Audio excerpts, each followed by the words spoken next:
শিলচরে 3টি নিত্য প্রয়োজনীয় সামগ্রী বিতরণ শুরু। শিলচর আসামের রেশনিং ব্যবস্থায় রাজ্য সরকারের আনা আমূল পরিবর্তনের সুবিধা এবার শিলচরের হিতাধিকারীরাও পেতে শুরু করলেন। নতুন এই প্রকল্পের আওতায় এখন থেকে রেশন কার্ড থাকা প্রত্যেক পরিবার মাত্র 117 টাকার বিনিময়ে 3টি নিত্য প্রয়োজনীয় সামগ্রীর সুবিধা উপভোগ করতে পারবেন। এই সামগ্রীগুলি হলো ডাল, লবণ এবং চিনি, যা চালের সাথে যুক্ত হবে।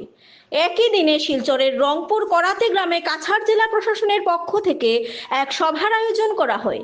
এই সভায় জেলা শাসক মৃদুল যাদব উপস্থিত থেকে প্রকল্পের উদ্বোধন করেন এবং রেশন কার্ড থাকা প্রত্যেক হিতাধিকারীর হাতে নিত্য প্রয়োজনীয় এই 3টি সামগ্রী তুলে দেন। জেলা শাসক মৃদুল যাদব জানান, রাজ্য সরকারের এই উদ্যোগ আসামের গরিব মানুষকে অত্যাবশ্যকীয় যোগদান দেবে। এখন থেকে সাধারণ মানুষ সুলভ মূল্যে রেশন ব্যবস্থার এই বিশেষ সুবিধা উপভোগ করতে পারবেন।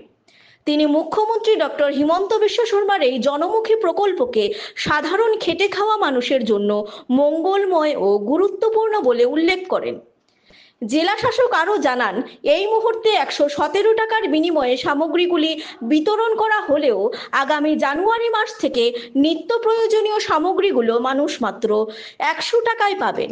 এই প্রকল্পের মাধ্যমে খাদ্য নিরাপত্তার পাশাপাশি দরিদ্র মানুষের আর্থিক স্বস্তি নিশ্চিত করতে সরকার বদ্ধপরিকর।